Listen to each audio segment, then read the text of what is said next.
Nick and Laura were coming back home for the birth of their child, and Antonio made it clear that I needed to leave. Leave me? I asked, stunned. Antonio nodded with a smile. I've always thought things would be better without you. I hate how you always have the right arguments. Just because we've been together for so long doesn't mean we have to stay together. His words were bold and cut deep. Whatever difficulties he faces from now on are none of my concern. He probably thinks he'll forget about it after a good night's sleep, but not this time. He should take responsibility for his own words. I'm Scarlett, 55 years old, living with my husband Antonio, who is 60. Antonio recently retired, 5 years my senior. Maybe I'll spend my time enjoying my fishing hobby now, he said, sounding happy. Meanwhile, I run a small but profitable apparel company which allows us to live in a high-rent condominium. Initially, Antonio was supportive, but after his retirement, he changed. His daily routine shifted drastically. Always at home, he spent many days without plans, leading to a lax lifestyle. Staying up late watching TV or sleeping past noon became the norm. I suggested, shouldn't you keep a regular schedule, especially at your age? But Antonio was unconcerned. I've worked hard all my life. Let me be, don't tell me what to do, he retorted. Another issue was Antonio's boredom. He had few friends and his only hobby was fishing alone. He seemed increasingly idle after retiring and began nitpicking at my housekeeping. Frankly, I'm not great at domestic chores. Busy with work, I rely heavily on the latest home appliances, a cleaning robot and electric cookers. Antonio didn't like that. Robots can't clean every nook and cranny. Doing it by hand is more thorough, he insisted.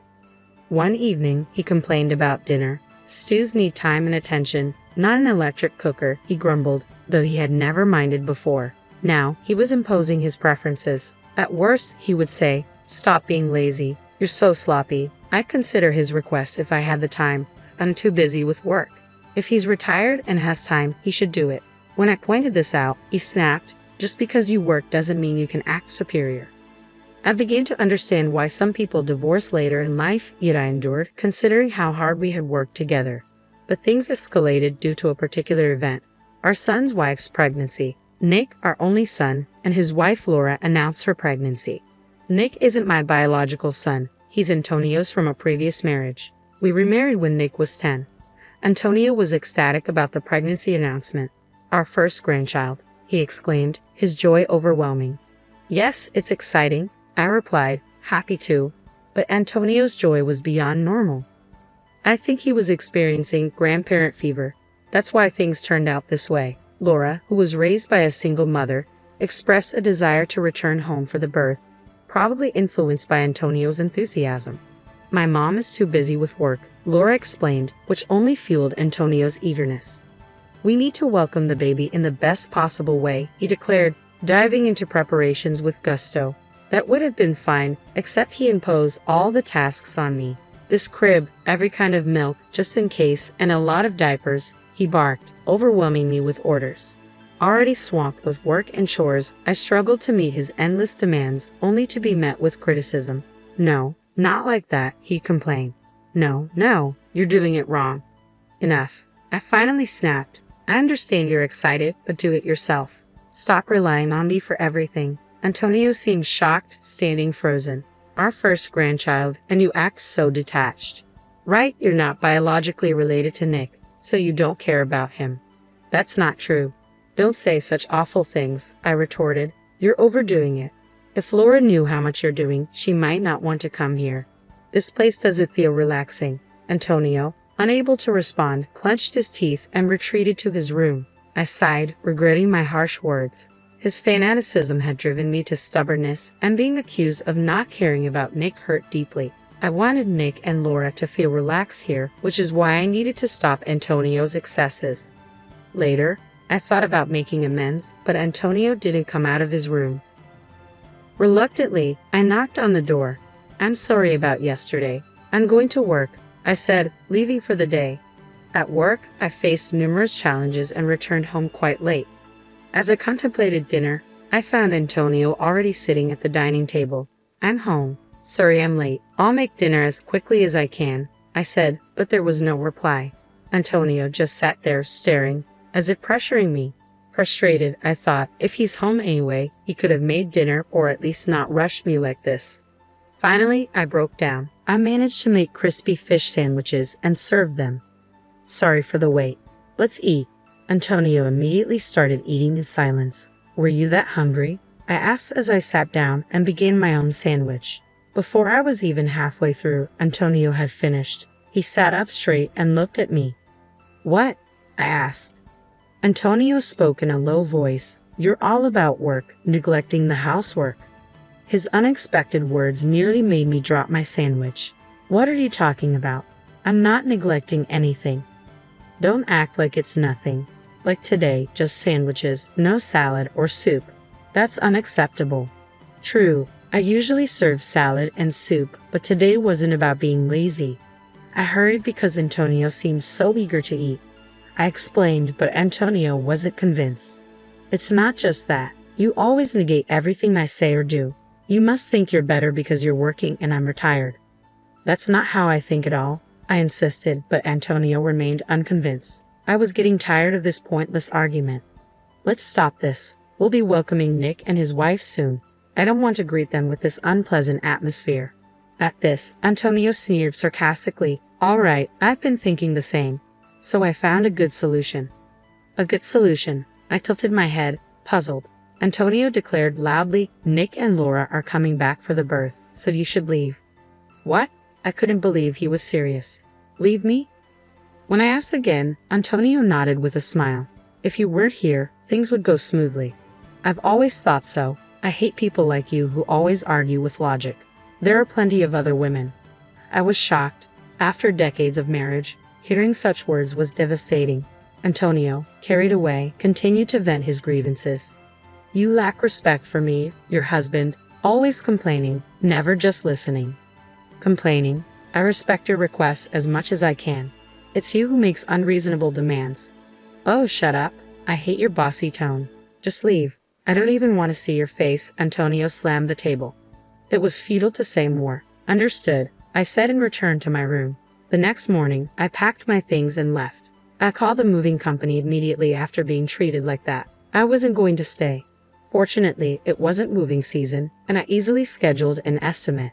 I hoped to finish everything while Antonio was out, but he was almost always home. I was worried, but then it seemed like fate intervened. I'm going out tomorrow for a bit, Antonio said. He was the type to forget things overnight, so he spoke to me quite normally. Apparently, he had been invited by his fishing buddies for an overnight trip. This was my chance. There was a slightly awkward atmosphere. Maybe even Antonio felt that what he said yesterday was too much. Still, there was no apology from him. He might have been hoping to act as if yesterday's words never happened. He's always been like that. Until now, I've been the bigger person, letting things go, but I couldn't just ignore what he said this time. The moving estimate came quickly. I planned to take all the furniture and appliances, but there was less than I thought. The problem was finding a place to move to, but that was easily solved. Someone I knew through work offered to lend me a place, a brand new one, no less. Are you sure? I asked again, and they said, Scarlett, you've been so helpful. So, I accepted the offer and immediately went to see the property. It was more than sufficient, with no issues. I moved everything out while Antonio was away. His harsh words left me without regrets. Perhaps deep down, I had grown tired of life with Antonio. The night after I moved, Antonio called. Here it comes, I thought, and answered the phone. Hello. Hey, Scarlett, what's going on? Antonio sounded panicked even over the phone. I almost laughed but responded calmly. What do you mean? My house? It's empty. What's happening? Well, you told me to leave, so I did just that. I took everything from the latest appliances to my favorite dining table. But I only told you to leave. It's crazy to take everything from someone's house. Leaving them would be crazy. I bought all that with my own money. You never contributed, saying you didn't need them. I reminded him. Antonio fell silent, then grudgingly said, Fine, Nick and his family are coming tomorrow. Furniture doesn't matter. He'd be surprised to see the place now. Good, then it's perfect timing. Say hi to Nick for me. There was no point in further conversation, so I quickly ended the call. There was another significant matter, but I didn't mention it since Antonio seemed unaware. The next day, Nick called. We'll be there soon. Didn't Antonio tell you I moved out? Really? Nick sounded surprised but didn't press further. In fact, I sensed more relief than shock in his voice. Cool. Mom's not there. We can do whatever we want then. You're not coming back, right? That's right. I always sensed Nick found me bothersome. He seemed displeased that I didn't pamper him like a biological mother might. You're not as kind as other women, he once said as a child. I thought I was raising him with love so he wouldn't struggle later in life. Well, it's easier for both of us. Laura was uncomfortable too, so see you. That was like his father, always adding one extra unnecessary comment. I pondered this after hanging up. That day, I was a bit on edge, unable to focus on work. I half expected a call about the furniture and appliances. Laura once said, "It must be nice to have all these appliances for an easy life." I secretly thought their visit was to take advantage of that, but contrary to my expectations, no call came that day. Finally, at the end of the month, Antonio called. "Ah, Scarlett." His voice lacked confidence, making his intention clear, but I played ignorant. "Yes? It's about the rent." "Yes, what about it?" He struggled to say it, but he wanted to talk about the rent. Antonio and I used to pay $1,700 for the condo rent together, but now he was on his own. I was the one who paid all the rent. There was no way Antonio, with his retirement, could afford it. He might manage for a while with his retirement fund, but it would eventually run out. When he called, he hesitated to speak his mind. I had to prompt him. "You're not expecting me to pay the rent for a condo I don't even live in, are you?" No, that's not. You were the one who insisted I leave, right? And now you're coming back to me?" That wasn't something Antonio's pride would allow. As expected, he changed the subject. "Scarlett, are you doing okay? With a place to live?" "Yes, I managed to find a place thanks to some connections. I'm living comfortably." This left no room for him to ask me to return. I had no intention of going back, but just in case. "Oh, okay. Nick and Laura were saying they miss you. I thought maybe you'd consider coming back." Such words were unusual for Antonio. He must have been really desperate, but I had no intention of returning. "Oh, really? I thought they disliked me." No, that's not. Well, it doesn't matter. I have something important to discuss, so I'll come over." Yes, Antonio replied, sounding cheerful. There was a vital matter to discuss for my future. Later, I visited the condo for the first time in a while. "Long time no see," Antonio greeted, dressed up unnecessarily. No matter how much he dressed up, it was pointless. I walked down the hall into the living room where Nick and Laura were sitting. Clearly, they couldn't live with nothing. New sofas, tables, and a fridge were installed.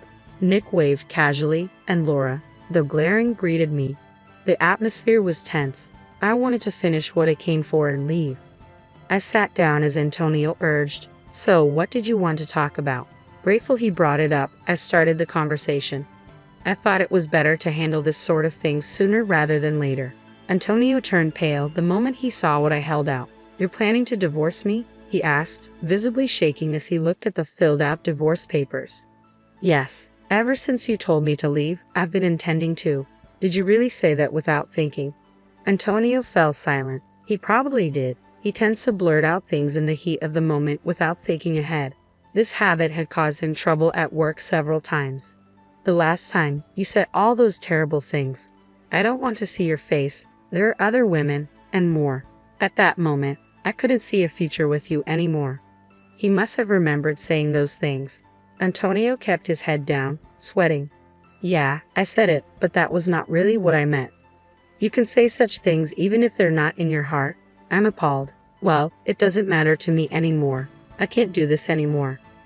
Facing Antonio, our eyes met. He immediately flinched and looked away. "Can't you reconsider? We've come so far together." "I've come this far only to be told such things. I can't do this anymore. I can't be with you." As I firmly stated this, Antonio let out a long sigh. The room was enveloped in a painfully awkward silence, broken surprisingly by Laura. "Excuse me, I'm the one who's been most inconvenienced here." I turned to Laura, tilting my head, and she glared at me with eyes full of resentment. "What do you mean?" "I thought this place would be perfect with Scarlett around, clean and full of the latest appliances. I came here expecting to be pampered, but instead, I'm caught up in this marital mess. It's a huge nuisance." Laura sighed even louder than Antonio had earlier. She was angry with me for not meeting her expectations of a princess-like pampering. That is a huge misunderstanding. If you're unhappy, you could go back to your own home or anywhere else. But you chose to stay here. When I said this, Laura's face turned red with anger.